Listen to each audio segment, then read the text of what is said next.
My name's Christopher. I'm 29 now, but this all started a decade ago, back when I was 19, still living at home, still naive enough to believe that family had your back no matter what. I grew up in a pretty average suburban neighborhood, the kind where everyone's lawn is trimmed just enough to pass HOA inspection and people wave at each other more out of habit than warmth. Our house had 3 bedrooms, a finished basement, and a detached garage that my dad insisted on locking like it was Fort Knox, even though there was barely anything in there worth stealing. My parents had been married for 22 years at that point, though the last 5 of those were nothing but simmering arguments and cold shoulders. I could hear them fighting through the walls almost every other night. By the time I was 16, I'd learned to fall asleep with my earbuds in and my playlist on shuffle just to drown out the tension. Dad was always intense, not physically abusive, but stern in a way that made everything feel like a test you could fail. He had this permanent scowl etched into his face, like even breathing too loud would earn you a lecture about respect. He worked in commercial real estate and carried himself like a man who'd clawed his way up and hated anyone who hadn't. Money was sacred to him. So was loyalty, at least his version of it. He never hesitated to remind me and my older brother, Aaron, that everything we had came from his sacrifices. My mom, Evelyn, was the buffer between us. She wasn't weak, just tired.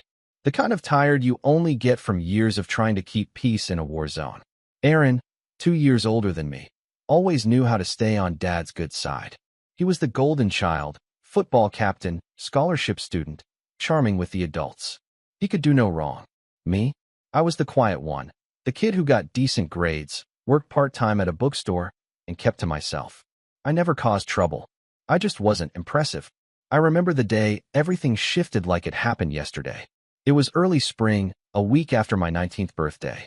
The weather was finally warming up, and I had just come home from my shift when I saw Dad pacing in the kitchen, his jaw clenched, eyes wild. I barely had time to drop my backpack before he turned on me. "Where is it?" he barked. I blinked. "Where's what?" "My cash. The 20 grand I had in the safe. It's gone." I thought he was joking.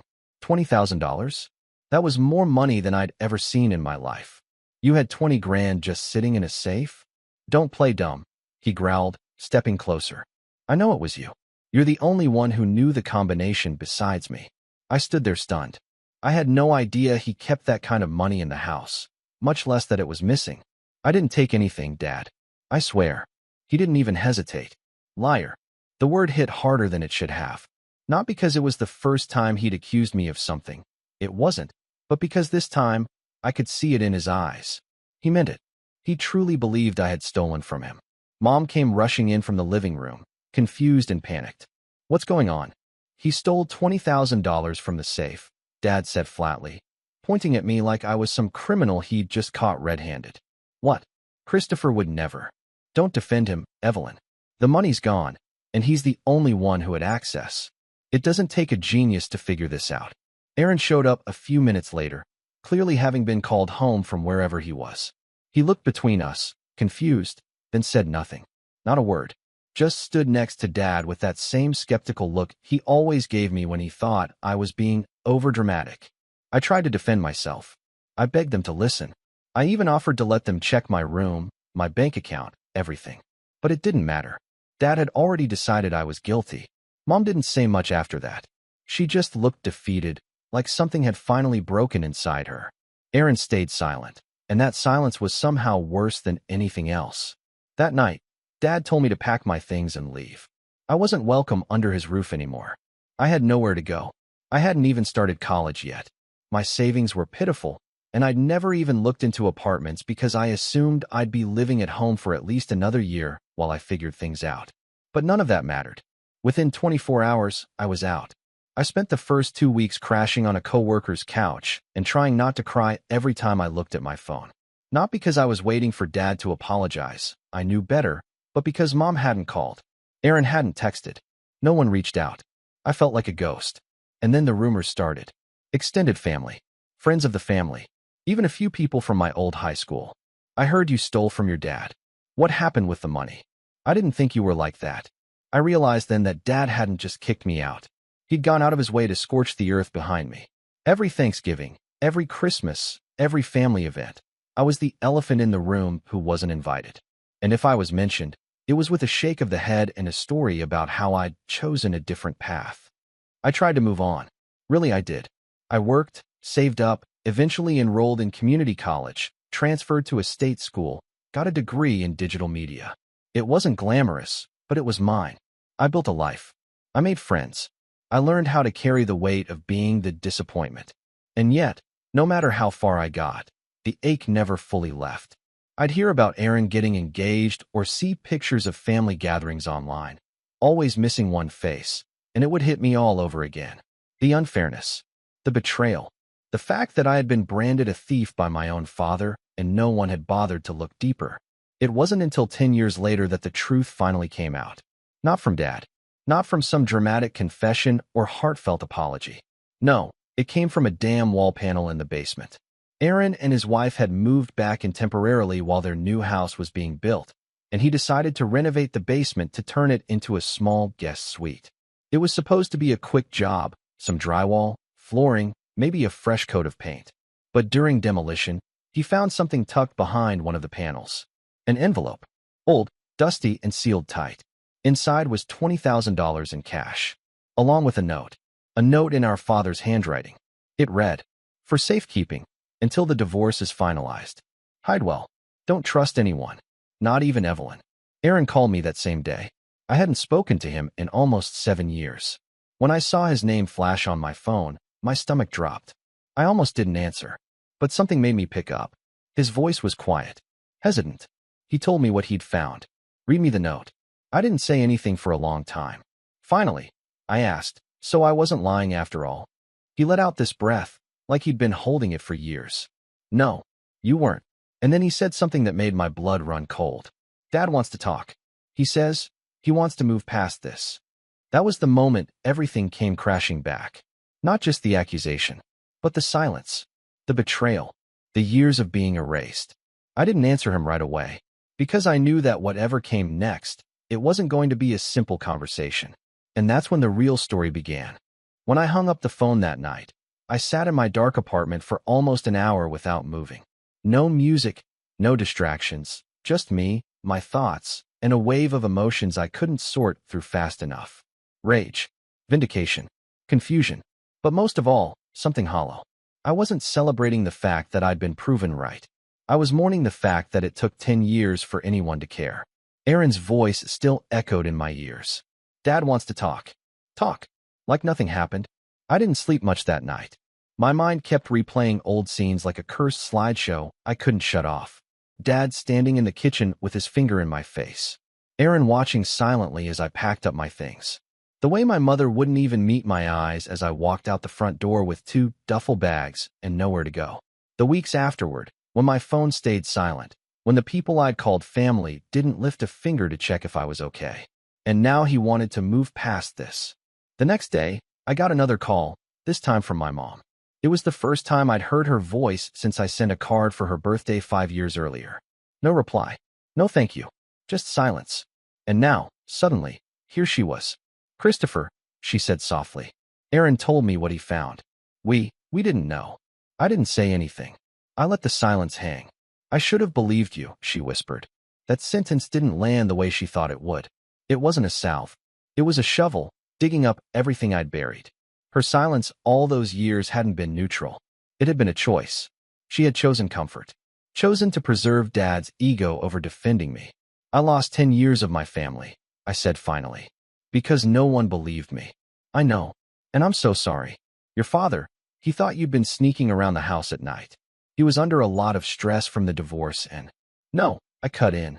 "Don't make excuses for him." There was a pause. Then a quiet. "He wants to apologize." "Did he say that? Or are you hoping I'll make it easier for everyone?" She didn't answer that. I didn't hang up, but I ended the call quickly. My mind was spinning. I didn't know what I was supposed to do with all this. There was no roadmap for what to do when your family suddenly remembers you exist. A few days passed.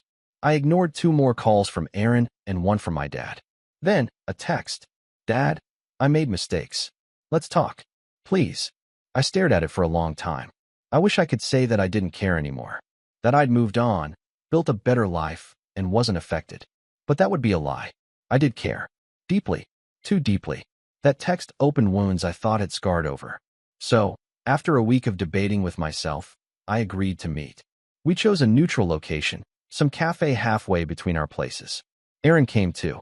I hadn't seen either of them in almost a decade. Dad looked older, thinner. His hair had gone almost completely gray, and the deep lines around his eyes looked like they'd been carved from guilt. Aaron looked mostly the same, though there was something about his posture, more cautious, less confident. When I walked in, they both stood up, unsure whether to shake my hand or hug me. I just sat. No one spoke for a moment. Then Dad cleared his throat. "You look well." I said nothing. He tried again. "I know I don't deserve to ask this, but I'd like to say I'm sorry."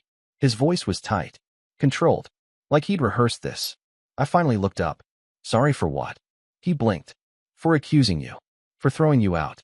For not believing you." "That's a start," I said. "But it's not everything, is it?" Aaron looked uncomfortable. He shifted in his seat. Dad exhaled slowly. "I was going through a lot back then. Your mother and I." "Stop," I said sharply. "Don't blame the divorce. Don't deflect. You told everyone I was a thief. You burned every bridge I had. You made sure no one would take my side. I didn't just lose a home. I lost my entire family." Dad stared at the table. "I thought you'd taken the money," he said finally. I panicked. I was angry. I wanted someone to blame. "So you picked your son." "I picked the one who wasn't Aaron," he muttered. It was the first time he'd admitted it out loud. The golden child. The quiet one. It had always been that way. Aaron leaned forward. "I should have said something back then. I knew it didn't make sense. You never lied, never stole, never even raised your voice." "Then why didn't you defend me?" I asked. He looked ashamed. "Because it was easier not to. Because Dad had already made up his mind, and I didn't want to be next." There it was. Easier. That word hit me like a slap. Easier to abandon me than risk their own comfort. Easier to let me carry the weight of something I didn't do than confront the man who ruled over us like a dictator. Dad finally looked up. "I know I messed up, but I want to fix this. I want to have a relationship again." I stared at him, at his wrinkled face, the eyes that once looked at me with disgust, now pleading for forgiveness. "You didn't just mess up," I said slowly. "You ruined my life for years. You told every cousin, aunt, friend, and neighbor that I was a criminal. You never once questioned if you were wrong." He nodded, swallowing hard. "I know, and I'll spend the rest of my life making it up to you if I have to." The rest of his life. Like that was a check he could write. I didn't give him an answer. I just got up, said I needed time, and left. But the story didn't end there. Because 2 weeks later, I found out something that pushed everything past the point of no return. I was grabbing lunch with my cousin Rachel, one of the only family members who'd ever quietly messaged me over the years, even if it was rare. She'd heard about the discovery in the basement and wanted to catch up. It was the first time I'd seen her in person since I was 19. We were halfway through lunch when she said something that stopped me cold. "You know, your dad told everyone he filed a police report back then." I froze. "He what?" "Yeah," she said, frowning. "He said he had to report the theft to the police for insurance reasons. That you were under investigation." I remember my mom freaking out about it. She said your name would be blacklisted forever. I stared at her. My hands felt numb. There had never been a police report. At least, not one I knew of. When I got home, I did some digging. Called the precinct. Requested any records associated with my name from that year. And there it was. A report filed under my name, listing me as the primary suspect in a domestic theft of $20,000. Signed by my father. I wasn't charged, because there was no evidence. But it was there. A shadow that had followed me for years without me knowing. It explained why I'd been denied 2 scholarships. Why certain jobs never called back. Why one landlord suddenly ghosted me after running a background check. He hadn't just thrown me out. He'd branded me. And never told me. Never apologized for that. Never rescinded it. The next time he called, I didn't pick up. He left a voicemail, chipper and casual, as if we were easing back into a relationship. Said he was thinking of having a little family dinner, that Aaron and his wife would be there, and Mom was excited to see me again. I sat there listening, seething. The man who destroyed my reputation, who left me broke, alone, and lied to everyone I ever cared about, was now planning dinners like we were some wholesome sitcom family on the mend. But he didn't know I knew about the report. He didn't know I was already calling lawyers. And he didn't know that this time, I would be the one writing the story. I wasn't going to scream. I wasn't going to beg. I was going to be quiet, strategic, and devastating. Because if they thought 10 years of silence was painful, they were about to learn what real consequences felt like. After I found that police report, something shifted inside me. Not just anger, though yes, there was plenty of that, but a deeper realization, the kind that forces you to see your life with new eyes. For 10 years, I thought the worst of it was the exile, the cold shoulders, the empty phone screen. But now I understood it had gone much further. My own father had deliberately planted a legal stain on my name, one that followed me silently through job applications, rental agreements, scholarships, and internships like a shadow I never knew I had. I stayed up that night combing through every memory with a magnifying glass. That one internship I was shortlisted for and never heard back. The apartment application that was under review, until suddenly it wasn't. The random questions on background checks that always caught me off guard. It all connected now. I hadn't just been disowned, I had been sabotaged. The next morning, I printed out the police report and laid it flat on my kitchen table. I stared at it for a long time.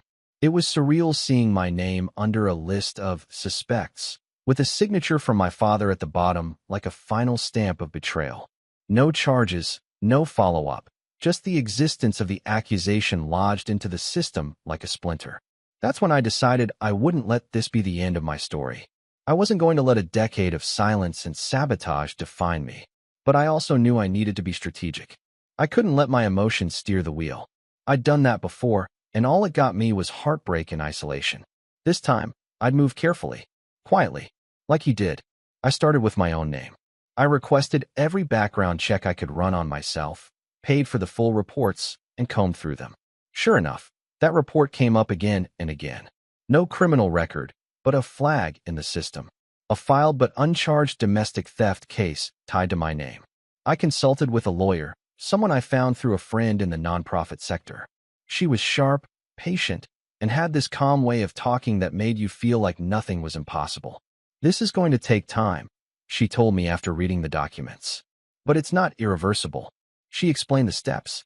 A petition to expunge or seal the report. Possibly a defamation case if we could prove malicious intent, especially since I was a minor when it happened. The statute of limitations would make that part tricky, but the emotional damage? That was real, and potentially provable. In parallel, I started journaling. Not for a lawsuit, for me.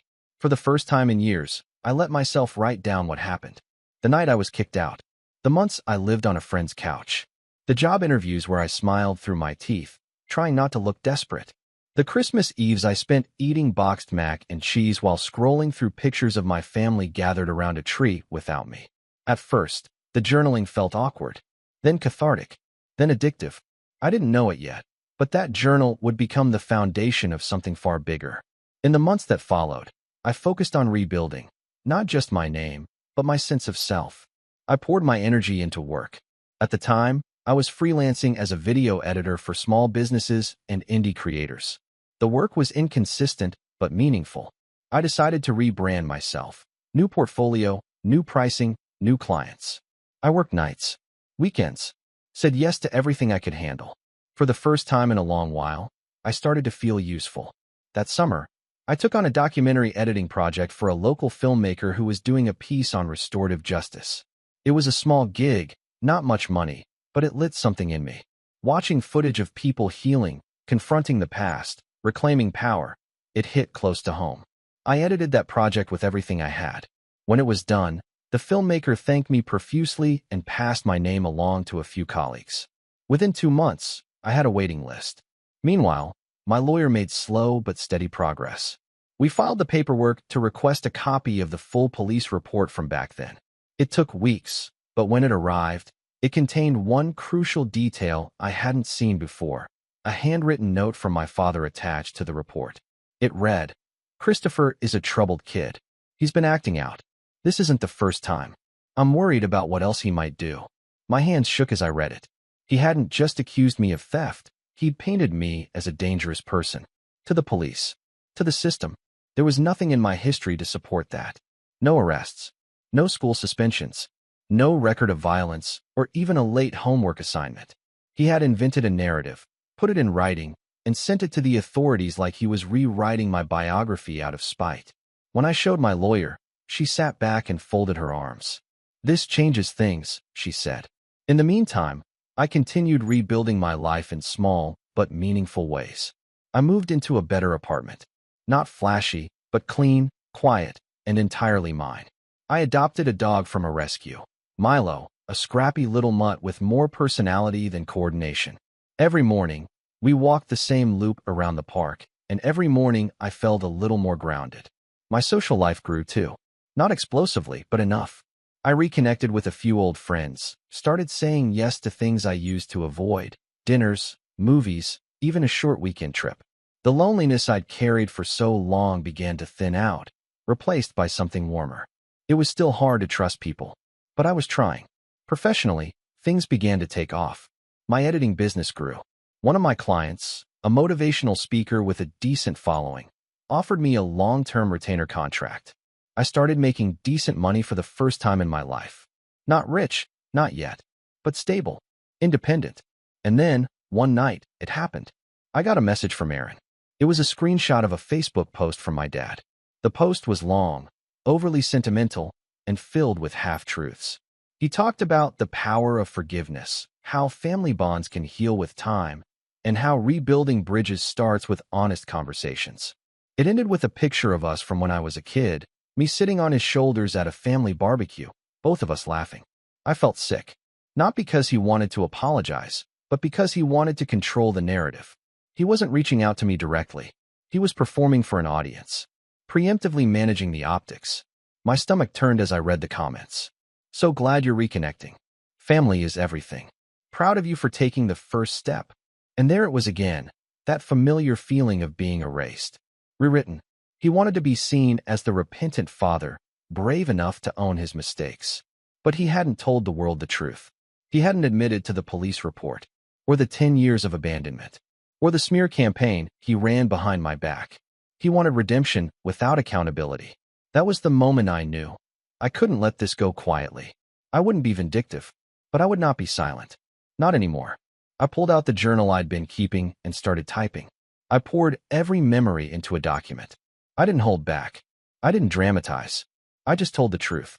I included dates, details, screenshots, and documents, carefully, methodically. I wasn't planning to post it yet. I wasn't sure where it would go, but writing it made me feel strong. And one night, as I sat reading through it, I realized something. He thought I was still 19, still quiet, still scared to rock the boat. But I wasn't. Not anymore. He thought his apology dinner and Facebook post would clean the slate. But I had built something stronger than approval. I had rebuilt myself. And soon, I would decide what to do with the truth. Because justice wasn't just about being believed. It was about being heard. And he was going to hear every word. I didn't write the post to go viral. That was never the point. When I started typing it, it was just for me. A letter I would never send. A truth I needed to get out of my chest so I could finally breathe. But as I edited it, as I scrolled through page after page of dates, screenshots, photos, and memories, something began to take shape. It wasn't just a rant. It was a record. A decade of silence, documented. The kind of story that didn't need exaggeration because the truth was heavy enough. I titled it simply, 10 years ago, my father accused me of stealing $20,000. This week, my brother found the money behind a wall. I didn't post it. Not yet. But it sat there on my desktop, saved in 3 places, Google Docs, an external drive, and an encrypted backup. I wasn't going to let this one disappear. This time, I was the one in control. But I knew that before I made any moves, I needed to understand what my father had been doing all these years. I'd been focused on surviving, rebuilding, moving forward, but he'd had a decade to shape the narrative however he wanted. And if that Facebook post was any sign, he was already laying the groundwork for his redemption arc. So I started asking around. I reached out to Rachel again, the cousin who had warned me about the police report. She was cautious at first, not sure how much she should say, but once I promised to keep her name out of anything public, she started opening up. "After you left, he told everyone it was just too painful to talk about," she said. "He framed it like you had gone off the rails. Said he tried everything he could, but you refused to admit what you did. Then he kind of leaned into the idea that you were estranged by choice." "By choice?" I asked. She nodded. "He told Aunt Maureen that you cut ties with the family. Said you were angry about the divorce and took it out on everyone. I sat back in my chair, stunned. So I was the villain and the one who left? Yeah, she said gently. He made it sound like you just didn't want anything to do with the rest of us. I didn't even know what to say to that. The story I had lived through, the raw pain of being exiled, accused, abandoned, was being rewritten as teenage rebellion. But you believed me, I said quietly. Rachel smiled sadly. I always thought something didn't add up. But what could I do? Your dad made it very clear that asking questions wasn't welcome, and no one wanted to take sides. That phrase again. No one wanted to take sides. For 10 years, they'd all chosen neutrality. And in doing so, they chose him. But now, I wasn't alone anymore. Over the next few weeks, I reached out to more people. A few old family friends. A former neighbor. Even my old high school counselor, Mrs. Harper, who had always been kind to me back then. To my surprise, a pattern began to emerge. My dad had done more than just accuse me. He'd waged a full-on campaign. He told our neighbors that I had been stealing little things for years. Told my uncle that I had a secret drug problem I was hiding from everyone. Told a church friend that I'd stolen from my mother's purse when I was 16, something that never happened. One person even recalled him saying I'd forged his signature to get into his safe. Each lie was slightly different, but they all painted the same picture. I was dangerous, dishonest, untrustworthy, and he never once corrected any of it. He never came clean when the truth came out. He never took down the report. He just shifted his strategy from defense to damage control. And that's when I realized something important. He didn't regret what he did. He regretted being caught. The family dinner, the Facebook post, the sudden warmth. It wasn't about healing. It was about optics. He wanted to control the fallout before it spread. He knew Aaron had told me the truth. He knew the report still existed. He knew that his carefully built version of events was starting to crack. And now, I held the hammer. So I began to plan. I wasn't going to scream at him. I wasn't going to show up at his house or stage some dramatic confrontation. That's not how he operated. He didn't scream. He didn't throw punches. He moved in whispers, in rumors, in quiet conversations behind closed doors. So I would beat him at his own game. The first step was legal. With the help of my lawyer, we filed a formal petition to have the police report sealed and removed from all publicly accessible databases. It would take time, but we had a solid case, especially with the discovery of the money and the note in his handwriting. Aaron was willing to sign a sworn statement confirming when and where he found it. The second step was personal.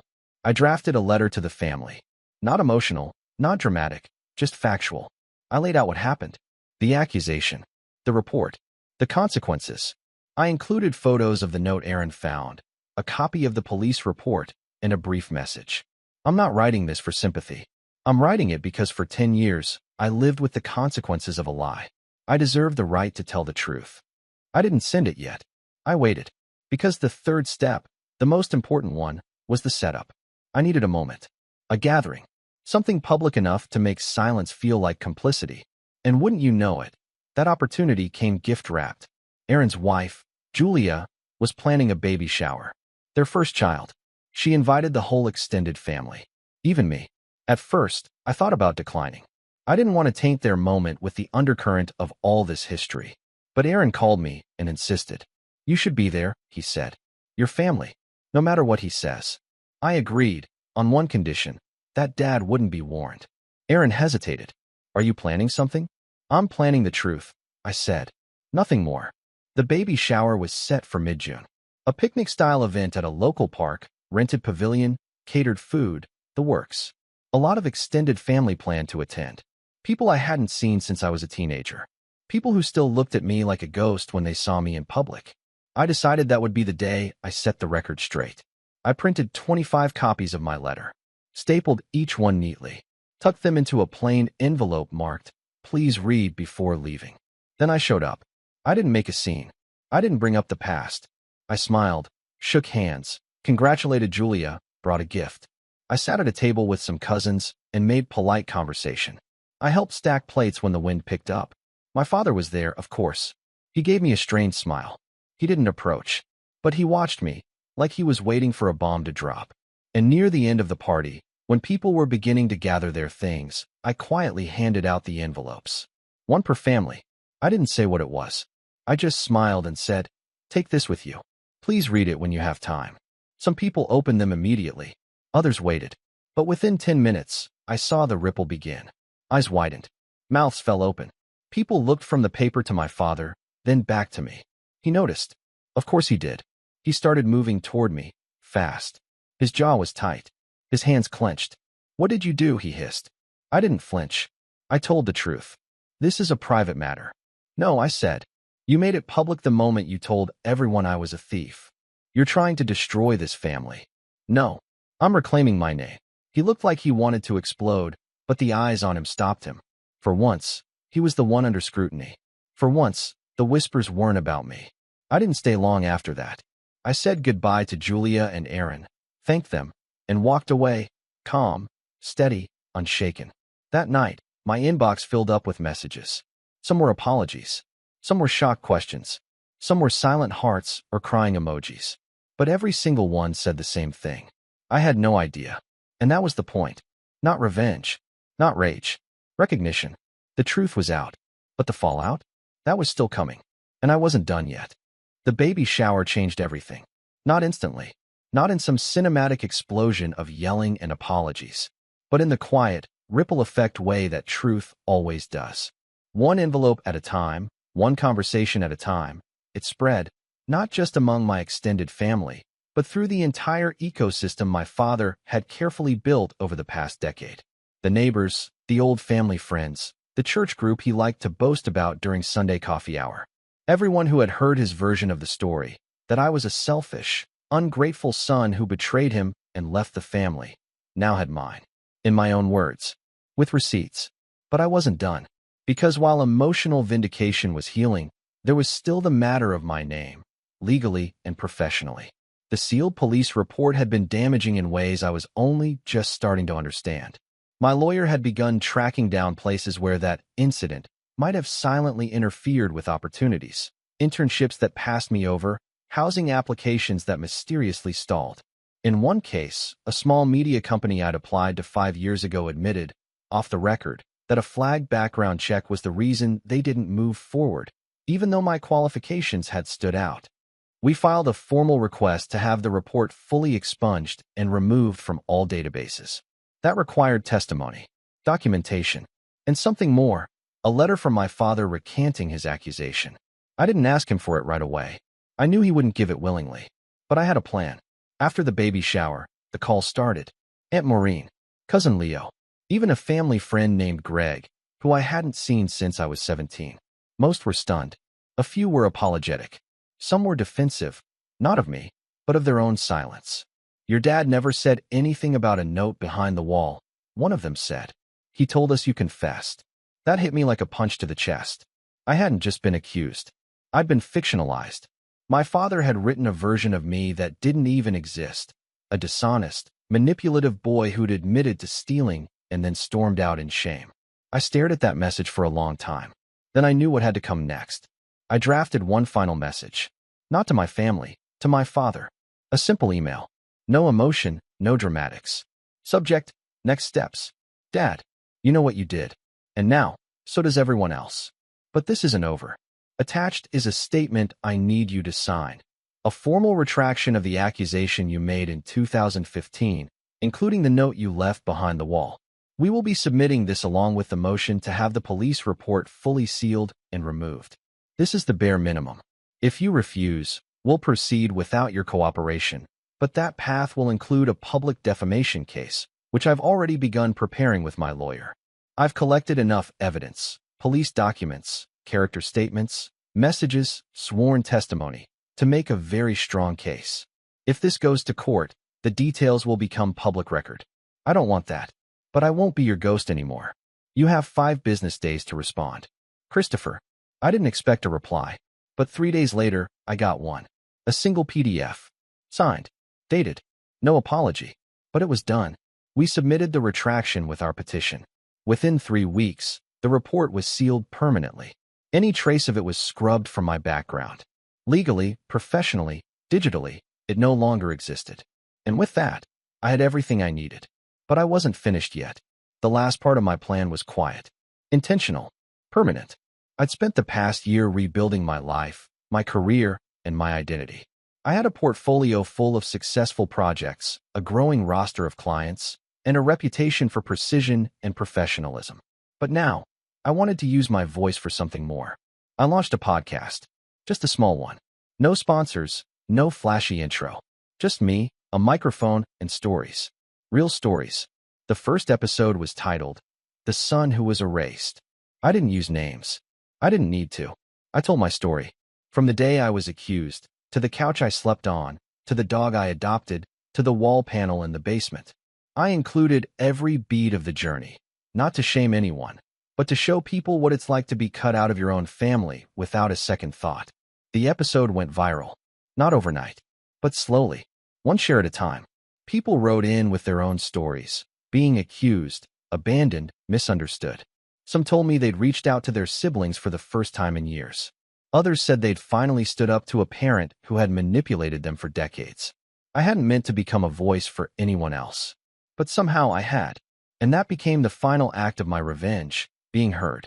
Not as a victim, not as a lost son, but as a man who rebuilt himself from ashes and turned betrayal into something meaningful. My father never responded to the podcast, but I heard through the grapevine that his church quietly removed him from the community outreach committee, that a few family friends stopped returning his calls, that his name wasn't quite as golden anymore. He didn't lose everything, but he lost control. And for a man like him, that's worse than losing money. I saw him once more, a few months later. By chance, in the grocery store. He spotted me near the produce aisle. Our eyes locked for a second. He gave me a faint nod. I didn't nod back. I turned, paid for my groceries, and walked out into the bright afternoon without looking back. I didn't need anything else.